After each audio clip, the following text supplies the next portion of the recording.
Come on. Oh, there you go. Welcome, everybody. And this is Talking Niagara. It's Thursday, March 20th. Wanted to kind of send you something yesterday. I had a quick, didn't really have time to check it, but I had a quick thing with ChatGPT yesterday and said, is there any evidence that Egyptians used mummies instead of coal to fire steam engines? And um, the information that I got was the claim that Egyptians used mummies of fuel for steam engines is a common historical myth. It's not entirely, Wait but a it's minute, wait a minute. Maybe we should inform our listeners, particularly those who might not have been listening yesterday. Yesterday, I had said that I had read an article about uh, Egyptians use. There were so many mummies in Egypt over the 3,000 year civilization they had there that at one point they were using mummies as fuel for locomotives. But then I did say that, you know what, I had never fact checked that at yeah, all. yeah, And go ahead. yeah. So the claim that they are using mummies for fuel for steam engines is a common historical myth, but it's not entirely baseless. It's more a distorted account of real events. In the 19th century, during Egypt's colonial period, Western visitors reported seeing mummies being used as fuel.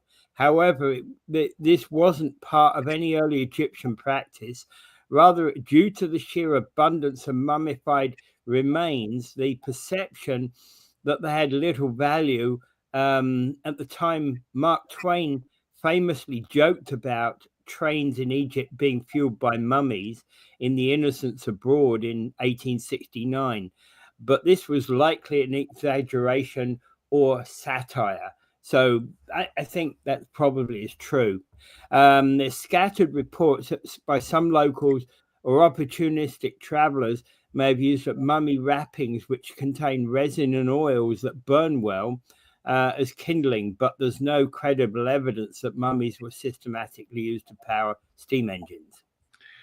There you go. And part of the reason why I pointed out that the article we had was about an Egyptian mummy that was supposed to have been a woman with a fetus Yeah, inside, and bad research had allowed erroneous stories about that to get out into the public, and so I made point of that this also happens everywhere. It seems that the press will jump on anything, and then yeah, into the public mind will go the idea of something that didn't really happen. yeah, And so then I said that the Egyptian civilization was so old that there were so many mummies being dug up at one point that they were using them for fuel in the train. Now I'd read that, but I also pointed out that, you know what, I had not fact checked that. So yeah. when I saw this yesterday, when you put that there, I was very happy that you had fact checked it.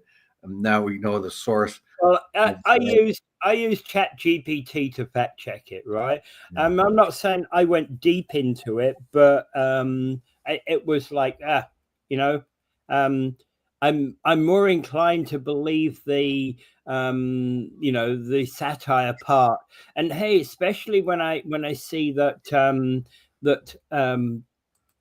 Mark Twain was involved in that that's kind of right. thing, So now right? we know the source of that erroneous, Yeah, but not quite totally erroneous, because there are some factual basis behind it. But they weren't being used in locomotives. That seems to be for sure, because it seems to have been a satire. But the windings of the mummy coverings were so heavily thick in resin that they made it easy to start fires if you used a piece of it. yeah, yeah. And that's probably what's behind the whole concept. Yes. Because if you want to continue to keep your steam engine going, you stick one of these bodies in it. But I can't imagine, I can't imagine it being a good fuel in relation to coal. Coal will burn a lot longer. Oh, sure. If they had a coal, Yeah, the problem of course also is, well, there was an incredible abundance of mummies, and we see a big rash of archaeologists in the 19th century finding mummies and sending them all over the world. In fact, the one that was part of the article we were talking about yesterday was one that was made its way to Germany in 1821. Yeah, exactly. And we had a mummy here for 150 years as well in the local museum. We actually had a couple. One was supposed to be a general. We weren't really sure if that really was a general, but the other one was Ramesses I, which would have made him related to Seti I and Ramesses II, two of the most important kings of all time. We actually had Ramesses I, who was a very consequential pharaoh, and his offsprings were as well, or his progeny, I guess you would call it, as well.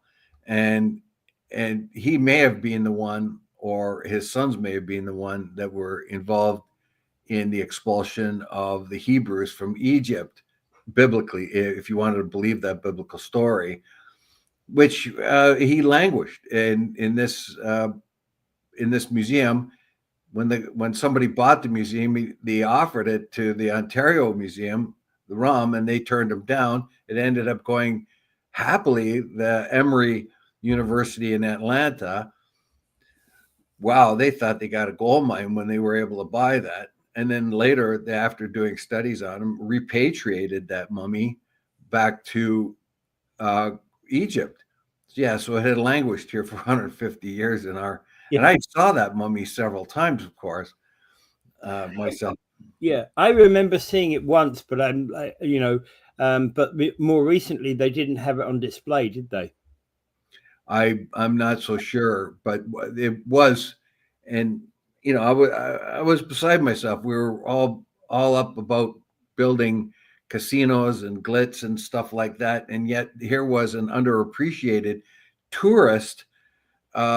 Something that if was advertised, the tourists would come in droves, particularly the religious tourists of the time who were interested in all things biblical. This was a biblical guy. Maybe not himself, but his either his son and his grandson. Biblical connection. Yeah, they were mentioned in the Bible. Yeah, biblical connections. Yeah, there was a time when there's reputedly a mummy on the sunken there's roof on the sunken Titanic. Oh well, Well, I don't think we'll be able to repatriate that one. Yeah, probably not. Right. Okay, so one of the things we didn't cover yesterday was US could lose its democracy status according to the Varieties of Democracy project, which is run by Sweden's University of Gothenburg. Yeah, so it's a democracy watchdog. Basically, it scrutinizes different democracies around the world and different countries, and notes how many countries are democracies, how well those democracies are run. But because of what's happening in the United States now, they're shifting towards what is called a authoritative democracy. It's democracy is a funny thing. How democratic is your country?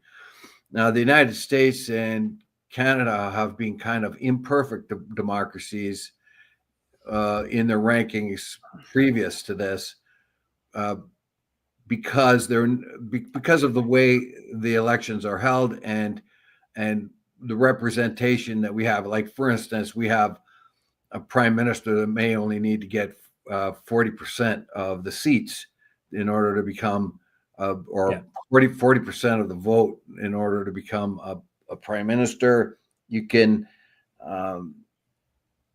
Baldinelli will be our conservative leader, MP. trying to get reelected. All he needs is one vote over and above the combined votes of the other parties to win. Yeah. And is that really a And Democrat? he doesn't need that higher turnout. He just needs one vote more than the opposing, his opponents. Yeah, it's And the next largest. if you had five opponents, he's getting 10,001 votes. The one behind him gets 10,000 votes. The next one down is 9,999 votes, etc., etc. You don't exactly need a lot of votes to, high turnout for that to be, seemingly bogus. Yeah, if you have, let's say, three parties and each one of them gets 9,999 votes and he gets 10,000, he wins. Yeah. Which means that he wins by about 1/3 of the electorate. Yeah. And so those are kind of things they point out. Is it really a democratic process? And we've talked about electoral reform many times in Canada. It never has happened, basically. We've even talked about it here in Ontario. Again, I'd point out that Sweden will point this out because they have a PR system. And I don't believe, personally, in my looks at PR, I don't believe they're any more democratic. You still only need 40% of the national vote to get an overall majority in Parliament. Well, I don't know how this democracy watchdog, how it grades Sweden. Yeah. What level of democracy it has. It's probably higher than it is in Canada, the United States, because of our antiquated voting system. In the United States, of course, because of what's happening in the United States now, where the Congress is being sidelined and the judiciary is under attack, and so they feel that what's happening in the United States now is shifting the imperfect democracy to what is called an authoritative democracy. Yeah, and they've got democracy health around the world, and they've categorized it this way: countries democratizing. So 20 years ago, that was 26 countries versus 19 now. Number of countries autocratizing, yes. And they're saying now it's 45 versus 12. Now it's 45 versus 12 20 years ago. Freedom of expression is deteriorating. We're talking about 20 years ago, and now that's 44. Quality of elections deteriorating. 20 years ago, that was 10. Today, that's 25. Countries in which freedom of expression is improving. In 2004, that was 29. Now that's 8. Countries in which quality of elections is improving. In 2004, that was 30. And now it's 10. So we're going in the wrong direction. Well, actually, the shift towards authoritarian democracy that they said here about the United States, actually, this was determined prior to Donald Trump's recent. So I thought that a lot of this was motivated by what Trump has been doing, but no, it refers to the state of the American democracy prior to Donald Trump. It is, of course, also being very much threatened. He's chasing the judiciary. He's, deepening the executive powers where he can. And the reason why he's getting away with that is because the Congress won't stand up to him. So there is real sort of angst here about the Western democracies. We find a small place, say like Turkey. Turkey was shifting towards democracy. Now it's shifting more towards an autocracy because of Erdogan. We saw this in Orban in Hungary. Is a hard shift towards the right, and we're going to be talking about Hungary. We're going to be talking about Hungary as well today. Yeah. So the so the rankings, liberal democracy, requirements of electoral democracy are judicial, legislative constraints. There's all kinds of them here. You want to, it's too long for me to read them all out, but there's electoral democracy. There's this gray zone where countries sort of have a overlap between autocracy and others. Autocracy and electoral autocracy. I think that's what they're thinking. The United States is going at right now, and heading towards closed autocracy, of course, would be something like China. Well, one of the I've long criticized the United States. US has criticized the Soviet Union a long time ago about being a state-sponsored single-party system. I've thought about this for quite some time, and I thought to myself, well, big problem with the United States is it's a state-sponsored two-party system. All right, so we have two state-sponsored parties. We don't really have parties that represent a lot of other movements in society in America. They have them, but they're ineffective. Your only alternative, your only real alternative in the United States is become an independent. So you register as a Republican or a Democrat or an independent. Basically, you could register for the Communist Party or something like that, but you're pretty well, that's ineffective. Yeah. And it's very, very hard so what that does is cause polarization.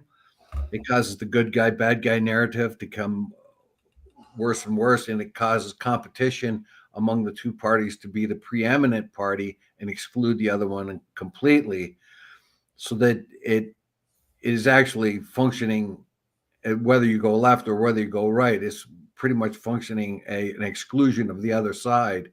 But it's very difficult for a third party or a fourth party to get any credibility in the United States, because businesses, people, whether you're an oligarch or whether you're a farmer, you align with one or the other because that is your tradition, and one or the other has power. You can't suddenly get brand new power from an unestablished Democratic Party. So it's very, very difficult to establish a new political think. And we see what's happened to the Republican Party now. It is not the Republican Party it used to be.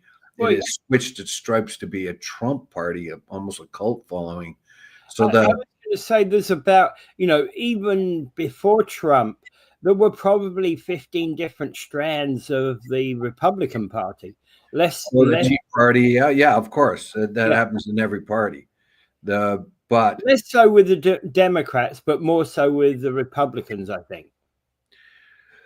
Well, yeah, there's all kinds of variations, but it has evolved into the Trump party right now. So the Republican Party of old does not resemble a whole lot the party of Bush and that kind of or before Bush, Bush or Reagan or even Lincoln. That's not their party. Yeah, and you will find that those Republican parties were for globalization and were for free trade, and we see a radical reversal of that in the name of republicanism. So where you didn't get a new party coming on the scenes, what you did was you got a party converting itself, which seems to be more likely to happen rather than have a separate party start. Let's say the Trump party, he hijacked the Republican Party and converted it into the Trump party, or that is the allegation. If you want to kind of, that's a good picture, because without the Trump, calling it the Trump party without calling it another name, I think that's a fair picture. Yeah. And I guess that what they're basically saying that they've got 31 million data points for 202 different countries, compiled by 4,200 scholars and other contributors, measuring 600 different attributes of democracy. Yes. So it is an involved study. How consequential it is, how serious we should take it, I'm not so sure, but it has had quite a bit of quite a different amount of research put into it, and so whether or not it's a consequential study, whether or not it will be effective, but it certainly is interesting reading, and Well, makes you aware of the trends in society right now. there was another study by another group whose name I can't remember, that was looking at authoritarian trends around the world, versus democracy trends, and measuring a different set of standards. But they were looking at, I think they were primarily an humanist group, a non-religious group, because they were looking at the way that the impact that religion had upon party politics, and the fact that they believe that the more religious the states are, the more one is becoming authoritarian. Well, we saw what Erdogan did in Turkey. Turkey was heading towards a more secular society over the last half a century. Yeah. However, Erdogan, in his bid to be dictator of Turkey, when he gets elected, he appeals to the average Turk who is a religious person. So the religious people of Turkey are more likely to be the common fella, the ordinary person on the street. They have a lot of very rural and uneducated people. They seem to when you talk about religious morality in your campaigns, you're more easily to capture the vote of the average person. As we've seen in the United States, a lot of people voted for Trump because the religious aspect of their own belief saw that abortion was not a good thing. So he got a lot of Catholic votes, especially among the Latinos, because they have a strong religious belief, and abortion and that is against their religious belief. And the irony is, based on that, they gave Trump their vote. And the irony is, he's now throwing out a lot of Latinos or their illegal relatives. Yes, that was part of it, but also he has appealed to what is called the Christian right in the United States too, sort of trolling them, or baiting them with ideas of religion. He has now converted. Trump has converted to what is that non-denominational Christian, which is a very convenient term. And you'll find that there's a lot of Rubio and Vance are Catholics, but they do have connections with non-denominational Christian values. We find that with a lot of the Republicans now, and that is they appeal to someone who has religious values, but maybe not a whole lot of political sense. So they will elect a person based on their religious values. Yeah. And that is, so there's been a number of studies about democracy out there in the world. Just go search it out. Look, democracy, or, the failure of democracy even, that I've seen out there. So it's not the first study. Well, I find it very ironic that more religious people, whether they're from Islam, Judaism, or Christianity, believe more in a theocracy than they do democracy. They don't particularly like democracy because it is a fertile ground for sin. If you had a theocracy, you could stifle that. and that actually triggers on in relation to our next article, because the whole point what happened in Hungary, where they have banned pride events, is that they believe that the immorality of gays is actually an anti-family thing. Yeah, there's a hard shift in Hungary and other places as well. We find it here as well. Shift more towards uh, the so-called moral roots of society.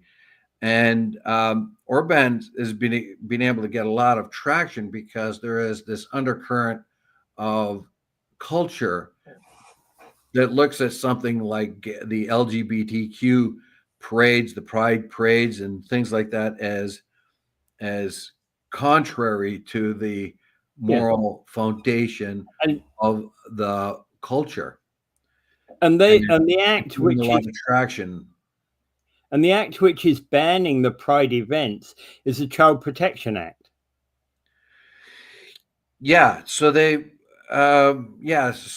Child Protection Act and the two LGBTQ whatever, uh, it is a stretch to connect the two of them, because it's a parade, So it's a Yeah, demonstration. Basically, what they're saying is, we are a democracy, but you're not included in this democracy because you are you're poisonous. Basically, you're a poisonous aspect. It will corrode the society and our culture. So we can't do anything about your sexual preferences, but what we can do is sort of limit your exposure, limit your ability for free speech, and that is the underlining factor here. yeah, and Budapest Pride, which is marking its 30th anniversary this year, and had its scheduled event to take place on June 28th, is basically saying this is not child protection, this is fascism. The government is trying to resist peaceful protest with a critical voice by targeting a minority. Therefore, as a movement, we'll fight for the freedom of all Hungarians to demonstrate. Well, you'll find that the Orban will not be too criticized. Well, he will be criticized, but because of the religious or the cultural nature of his society and the values of the Hungarian society, so you'll find your average everyday Hungarian probably supporting something like this, because in their view, this is um, uh, antecedent to their own ideas and their own values that they have traditionally grown up with. Yeah, Dad, family, church, those kind of things. And when you have this brazen attempt to, in their mind, not my mind, but their mind, that the two LGBTQ are the that which will unravel the fabric of society and the moral fabric of society. I think he'll get a lot of. I think his support will continue for some time to come. And this is one indication of the shift towards the right.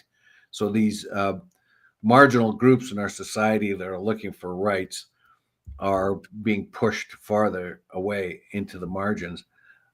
It but the The but the free speech European is a problem. You could have a, like in the United States for a while there, back in McCarthy era, just to take it back that far, you wouldn't have been able to have a communist parade, a parade a parade of yeah communists. They have a communist party back then.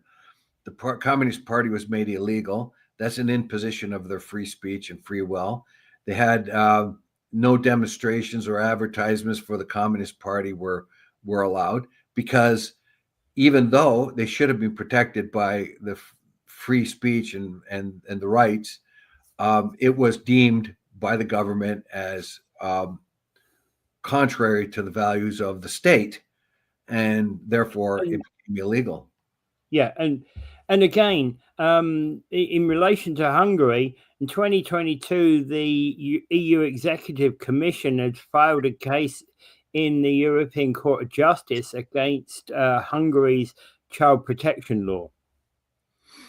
Yes, and they use the child protection law. I don't know how they can square that. How are children being protected by Pride not having Well, a I parade? think I think what they're doing is making the link between gays and LGBTQ generally and pedophiles. Oh, well, remember that the gay pride and all that have eliminated pedophiles from their I know, membership I way know, back in the 80s. For but a I while, think that's they what were, they're doing. yeah, for a while they were a welcomed group into the into the gay movement, but the gay movement finally got hip to the fact that that's not going to do them much good, because back in those days, a lot of the gay movement had to do with free sex. You could have sex with anyone or any if you wanted. That was part of your rights. So for a short period of time, pedophile groups had joined the gay parades of that day.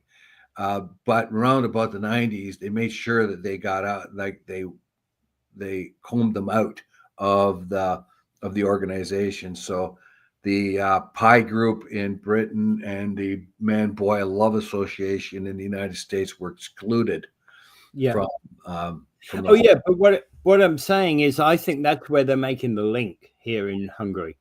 It could be. Of course, there's going to be all kinds of And it's false the accusations put to them. and it's the stupidity of that I think is what we're looking. What's behind these right now. This whole question.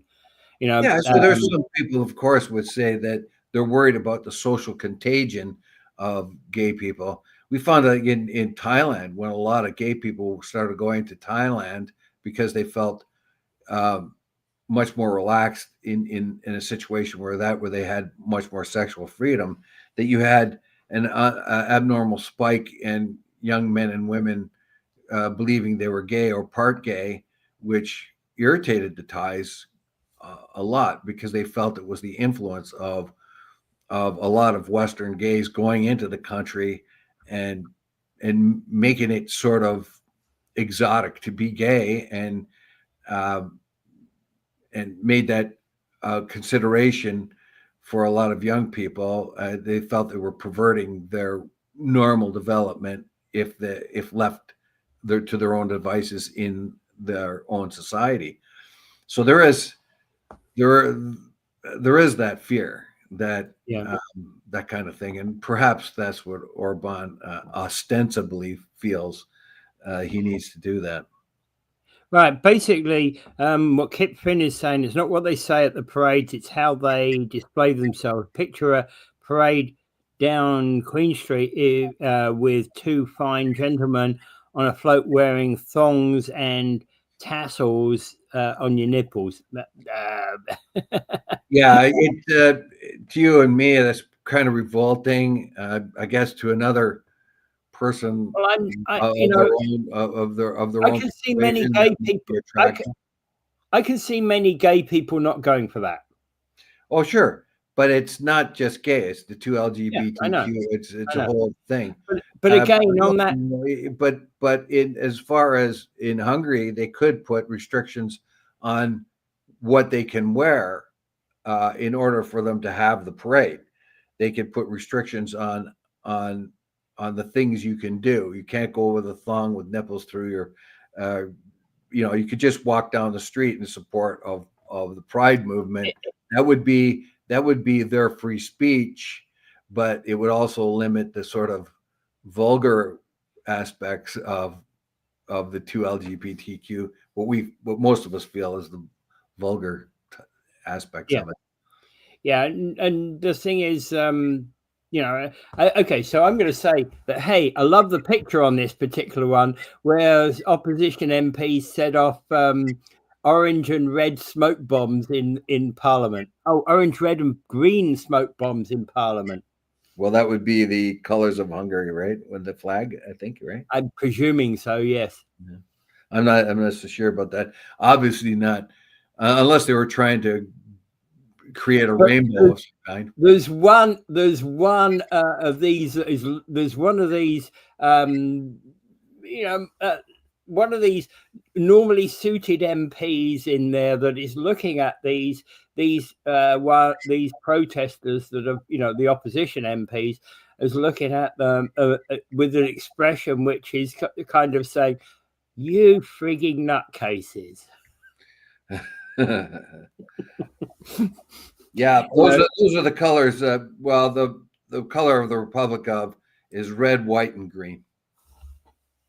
The colors of the Republic, the flag colors of Hungary. Hungarian Republic. I don't know where the yellow one is, but maybe it's supposed to be red, white, and green, but the colors I see is definitely a red and a green, but there's also a yellowy orange at one side.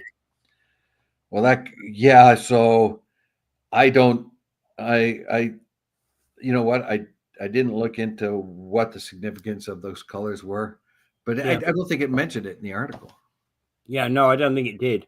I don't think there was any mention of that.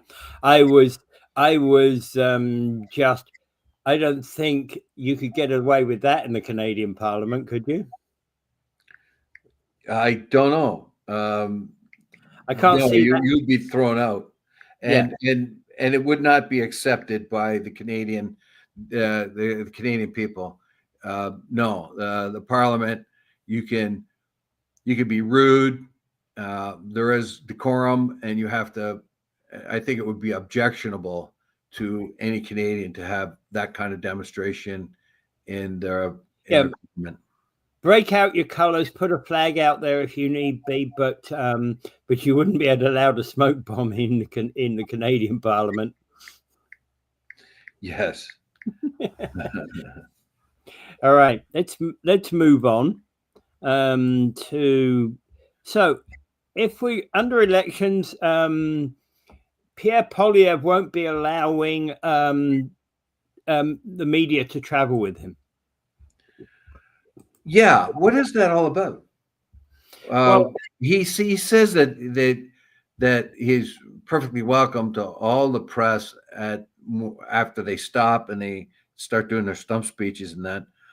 But why is that? I have what is his claim, do you think? Well, the national campaign director, Jenny Byrne, is saying media outlets have chosen to tag staff from local bureaus to cover events rather than fly journalists from Ottawa across the country. So for the entire duration of the campaign. And her team wants to stress that the campaign will ensure strong, fair and comfortable, equitable media access. But it's like he's also thinking of the cost of these things. I'll go back to the smoke bombs. They were pink, orange, yellow, and green flumes.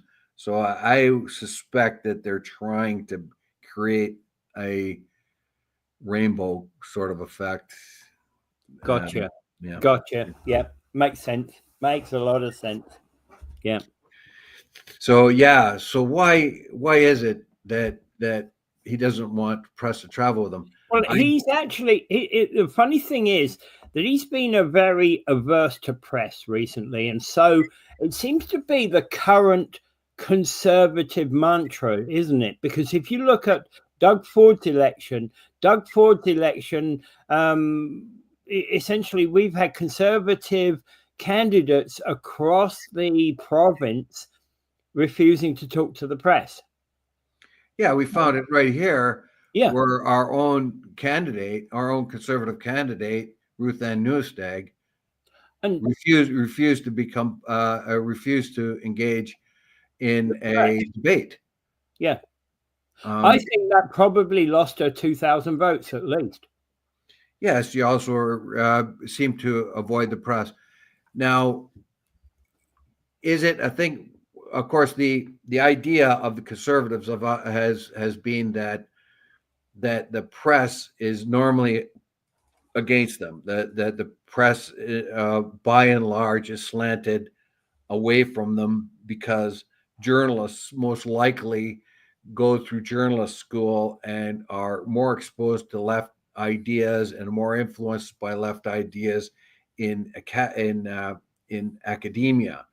And this has proved to be somewhat true, though, as we found that different places like the NPR radio and PBS have had to actually try to shift their focuses more to the right, as we found that they will tend to drift left, and if they don't make that adjustment, they will continue that way.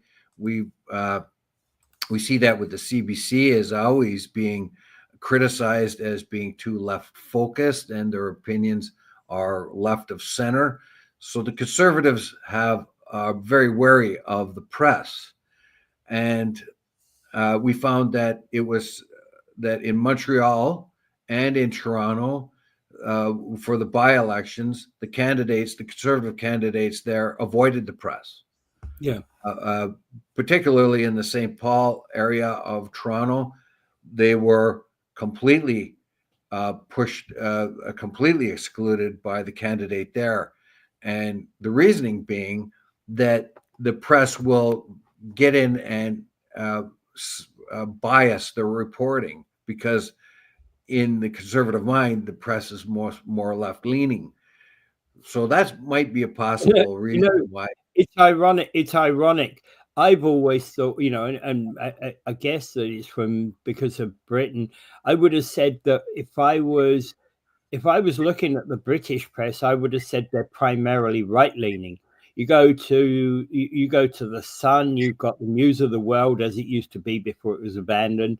You've got the Telegraph, you've got the Mail.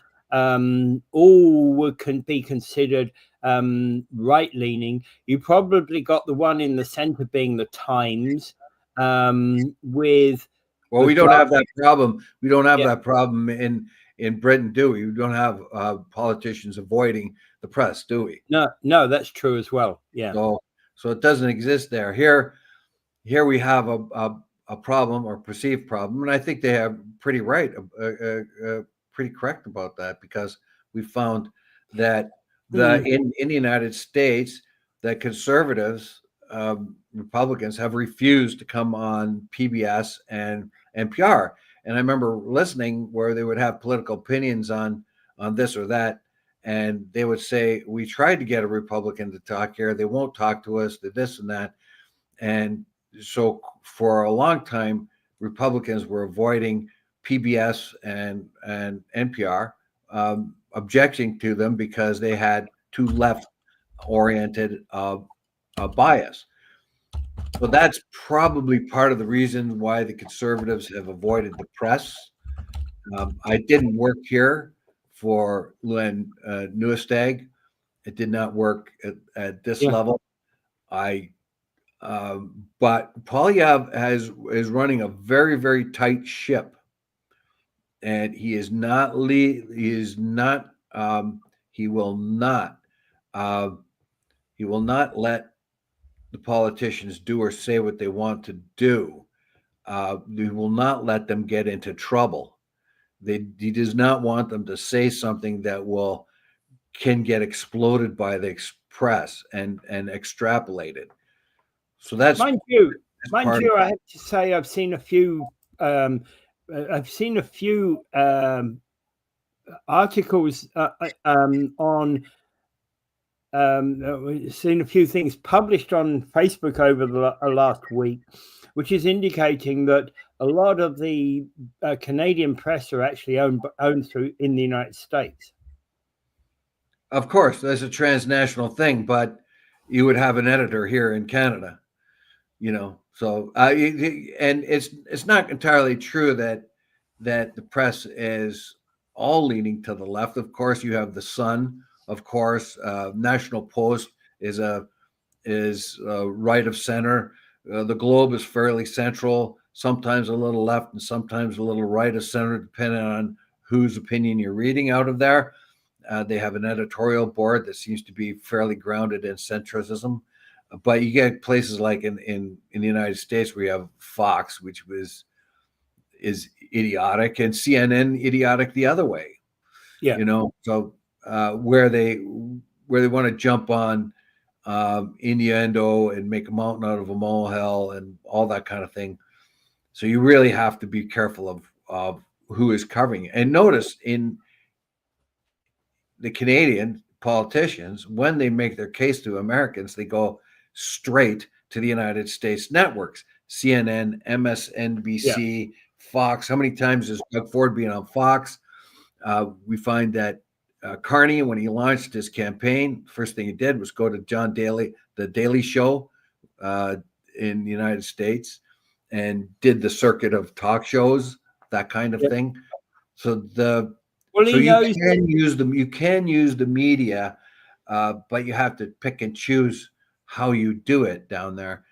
But the quality of news, that's another factor that I think the conservatives are very wary of that. Yeah, and I also know that, and as you say, based upon the Mark Carney thing, he knew exactly who to go for, and he knew exactly those shows that had Canadian audiences. Whilst he was appealing to a certain sector of the Americans, he knew that they had Canadian audiences, and therefore that was helping him get elected as the leader of the Liberal Party. Well, the American networks are more like newstainment. They're entertainment plus news. So they have to entertain. They have to be emotional enough to draw in their sort of membership or their viewership. Fox has been very, very successful that way, targeting a certain demographic and telling them what they want to hear, enraging them, that kind of thing. So you want to use a network like that if you're Canadian and you want to get your message down into the United States because they have a huge viewership. Yeah, but again, up here, I think you could tell by some of the questions that Poilievre has had to field when reporters hit him with questions that are just absurd.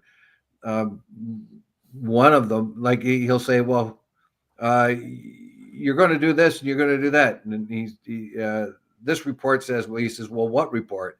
And the reporter can't answer him. And he says, "Well, who said that?" And the reporter can't answer. Well, it was said by who? By who? He's always dressing down a reporter who asks a question that has no. And I get why I think he's right to do that. Yes, I do. I do. Yeah. I mean, I Carney think did he's it right to to the do CBC. that. Actually, Carney did it to the CBC recently when a CBC reporter tried to question his business,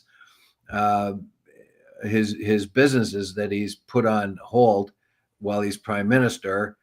He's put him in a kind of a trust of some kind, which is the way you have to do it in Canada. And so she was questioning if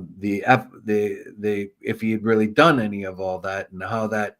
And of course, he says, "Well, yeah, I've done it according to what the Canadian law requires me to do. And how come you don't know that kind of thing?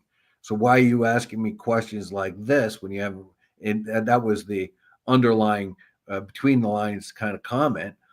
He says, "You're saying these things, and yet you got nothing. I've done everything I'm supposed to do, and yet you don't seem to know that." Mm-hmm. Yeah, that was a CBC reporter. Yeah. And okay, so then moving on, Donald Trump has also said he would prefer to deal with a liberal than Pierre Poilievre. Yeah, like Vladimir Putin said he'd rather deal with Kamala Harris than he would have Trump. Of course, that's a gigantic lie, and it was meant to push people into the realm of Trump. The bad guy Putin likes Kamala Harris, so we better vote for Trump. That, of course, was his reasoning there, and I think Trump is the same thing here. He said, "Oh, that conservative guy is stupid up there. I'd rather deal with a liberal." Yeah, well, all that's going to do is push people away from the conservatives over to the liberals because Trump is the bad guy. And let's face it, when the first time Mark Carney sees or meets with Trump, he should give him a present and thank him. Thank him. I says, I'm not going to tell you how brilliant you are. I'm not going to lick your boots like everybody else. But what I am going to do is thank you for the revitalization of my party. Without you, we were going to lose huge. Now we have a chance. Yeah, give him the Keystone Pipeline. Yeah. Yeah, thanks, buddy. You're on my Christmas card list from now on. The liberals will be sending a huge card to Donald Trump. That is ironic, isn't it? Because I think that has been a part of the fortunes of Pierre Poilievre over the last, since Trudeau resigned. Yeah. Plus, of course, I mean, this was a gift. This was a gift to the liberals. As you remember, when Donald Trump first got in and he started the trade negotiations back then, Trudeau's popularity had been pretty nominal. But as soon as he started fighting back against Trump, his popularity zoomed up. He became extremely popular because he was representing Canada against the bully Trump. Well, now the Liberal Party with their new guy is fighting Trump in a big way. And he's also, but Carney also has not gone and kissed the ring. He's made it very clear that the U.S. is not the first place he's going to visit after he became prime minister, which is tradition. He went to France and Britain instead, and ignores Trump, basically. Doesn't talk about him in the same way everybody else does, constantly, basically.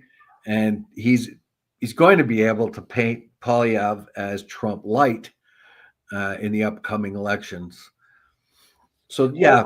And the irony here is that there's, and it's not universal, right? Let's be very clear about this. It is certainly not universal, but there is an increasing number of polls that are actually putting the Liberals in the lead.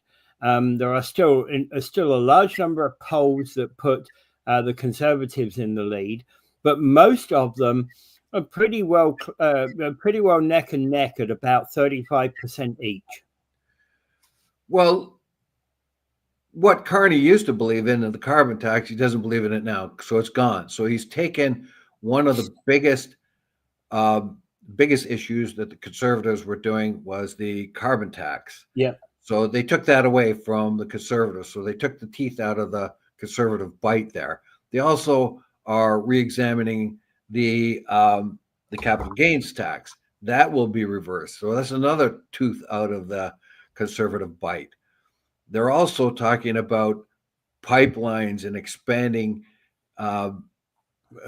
interprovincial trade and getting mines open and oil moving, which was completely in conflict with what they used to say for the 9 years, where they inhibited mines and pipelines, and now they're all for it. So that's another tooth out of the Conservative bite that's gone.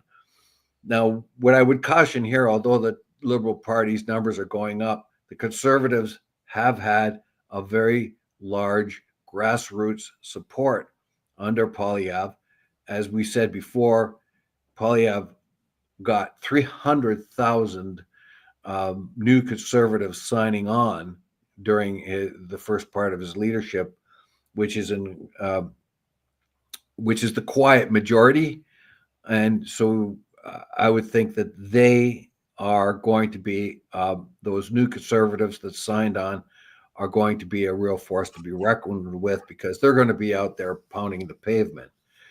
The way I see it now, it's going to be a minority government for the Liberals or the Conservatives, and it could be either side, yeah.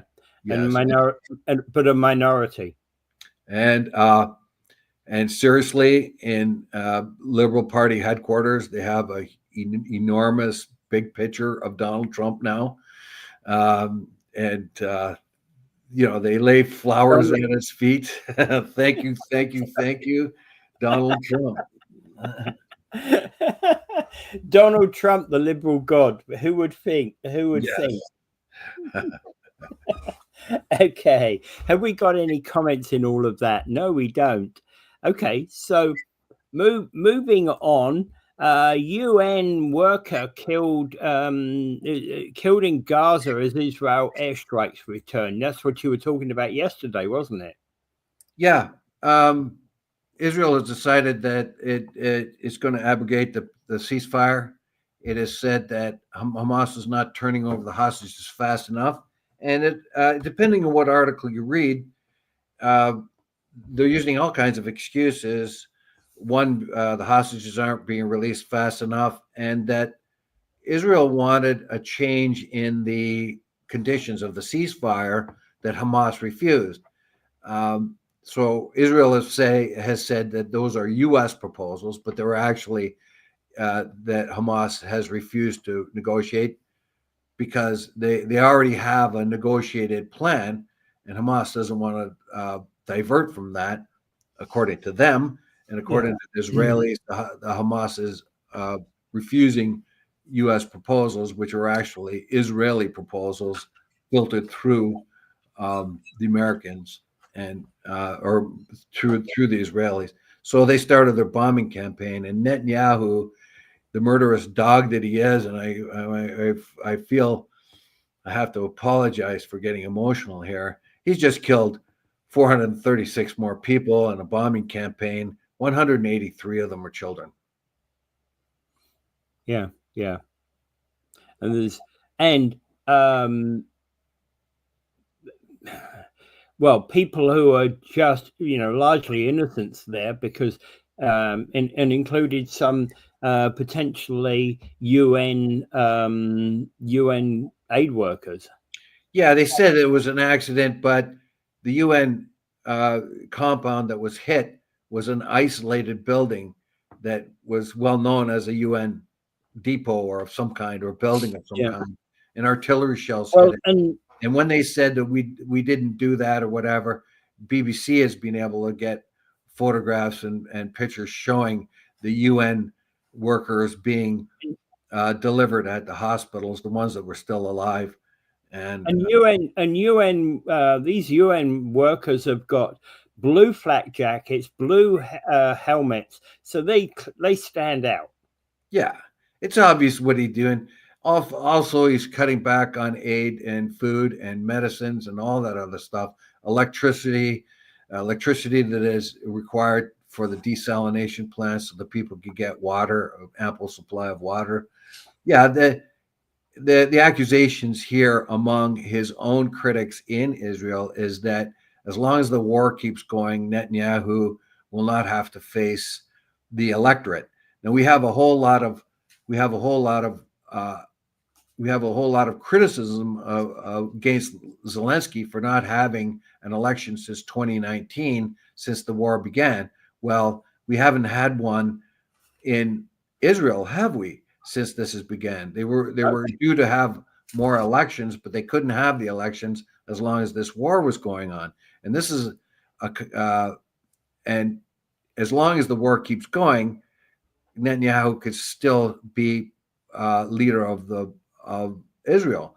But it's widely thought that if there was an election tomorrow, he would be tossed out of power.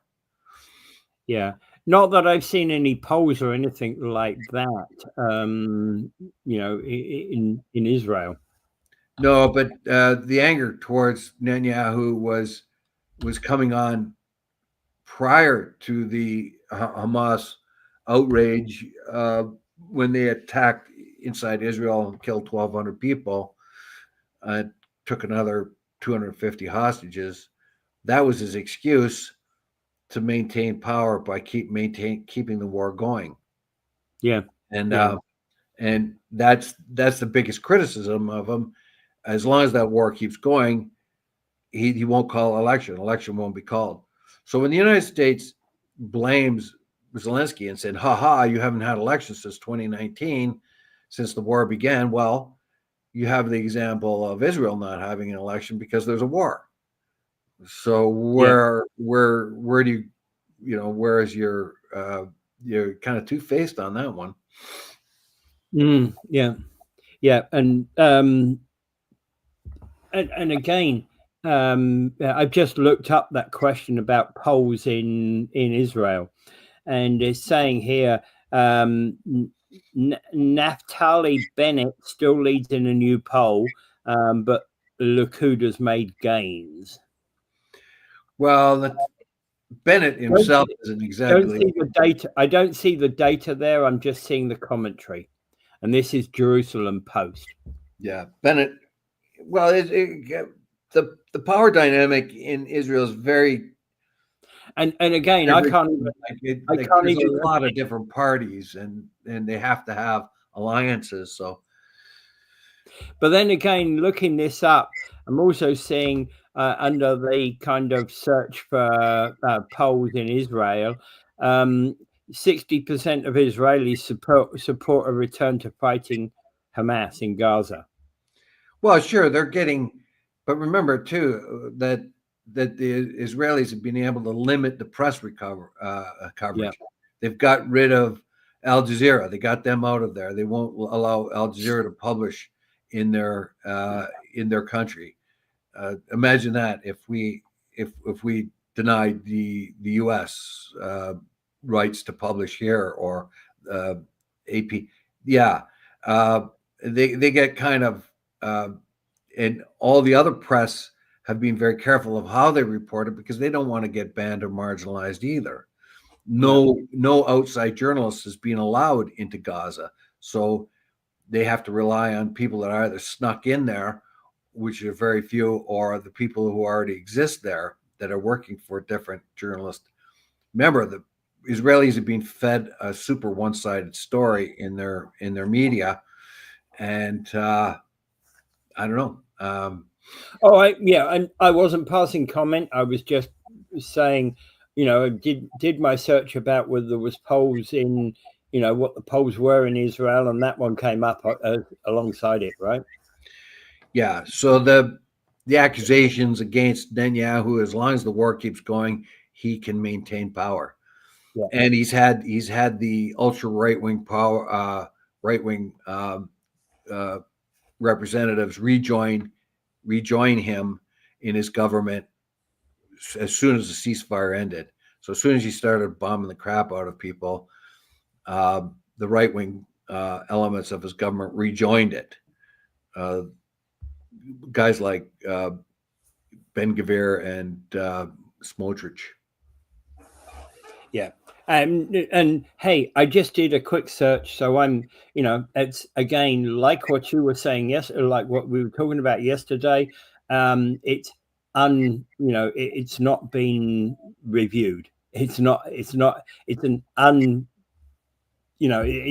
purely and simply a stab in the dark, right? Well, there are indications, though. That's whether or not it has been largely quite often said that among Israelis themselves and the Israeli critics that as long as the war keeps going on, Netanyahu is safe and he can manipulate the situation to the point where he can get reelected after the war. Probably true. Yeah. Probably true. But we've had a ceasefire now for about 3 months, haven't we? No, we only had a ceasefire since January 19th. Oh, okay. I thought it was earlier than that. But no. Okay. 2 months. January 19th, and it was a dodgy one anyway. The sort of the anticipation of this whole thing was that the Israel would find a reason to continue the war. Yeah.